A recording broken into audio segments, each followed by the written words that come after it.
कोई चीज़ या चमत्कारी माला नहीं पहनी, मेरे माथे पर कोई तिलक नहीं, मैंने हाथों की रेखाओं या माथे की रेखाओं में भविष्य नहीं तलाशा, मैंने कभी वास्तुकला का ध्यान नहीं रखा, मेरी सफलता के पीछे पूर्व जन्मों का कोई फल नहीं है, मैंने किसी की आरती नहीं उतारी, मैंने माथे पर कोई काला टीका नहीं लगाया, किसी नदी में नहाने से भी मुझे सफलता नहीं मिली, मेरे घर के सामने कोई ढोलक नहीं टंगी है, मैंने किसी धर्म के ठेकेदार को रिश्वत नहीं दी, मैंने कोई मन्नत नहीं मांगी, बलि नहीं चढ़ाई, मैंने कोई मंत्र नहीं पढ़वाया, मैंने कोई हवन नहीं किया, मैंने कोई मुहूर्त भी नहीं निकलवाया, मैंने किसी शक्ति के सामने चढ़ावा नहीं चढ़ाया, किसी के पैरों में गिरकर सफलता प्राप्त नहीं की, मैंने किसी ग्रह के बदलने का इंतजार नहीं किया, मैंने किसी उपहार की बोली नहीं लगाई, मैंने अपने शरीर, मस्तिष्क और व्यवहार पर नियंत्रण रखा,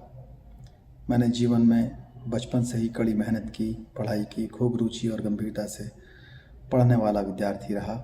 जब फेल हो गया और अधिक परिश्रम से पढ़ाई की और ध्यान से पढ़ाई की, नई रणनीति तय की, अपना समय प्रबंधन किया, गुरुओं से मार्गदर्शन लिया, माता पिता से प्रेरणा व आशीर्वाद लिया, मित्रों से सहयोग लिया, उधार लिया, सफल लोगों से जलन नहीं की, अपने से अधिक सफल लोगों से मार्गदर्शन लिया, उनकी खासियत देखी, उनकी कमियों को महत्व नहीं दिया। मैंने महामानव बुद्ध, सावित्रीबाई फुले, ज्योतिबा फुले, बाबा साहब डॉक्टर अम्बेडकर के जीवन संघर्ष और उद्देश्य को समझा और नैतिकता के रास्ते पर चला, विज्ञान के रास्ते पर चला। मैंने पुरानी परंपराओं, उत्सवों पर समय, धन और ऊर्जा नहीं गंवाई, अपने चरित्र को बनाए रखा तथा रोज़मर्रा के झगड़ों से स्वयं को बचाया, किसी प्रकार का नशा और अहंकार से अपने आप को बचाया। दूसरों की हंसी उड़ाने की जगह मैंने दूसरे की कमियों को सीख की तरह माना।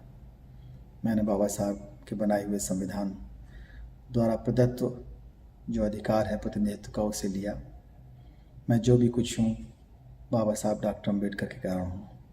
इस बात का बदला मैं संविधान की रक्षा करके चुकाऊँगा। मैं पे बैक टू फैमिली और पे बैक टू सोसाइटी करके चुकाऊँगा। मैं समाज के पुनर्निर्माण के लिए सदैव तत्पर रहूँगा। मैं अपने सभी गुरुजनों के प्रति कृतज्ञ हूँ। मेरे माता पिता, भाई बहन, परिवारीजन आदि सभी ने मेरे जीवन को संवारा है। मैं उनका सदैव ऋणी रहूँगा, उनका ध्यान रखूँगा।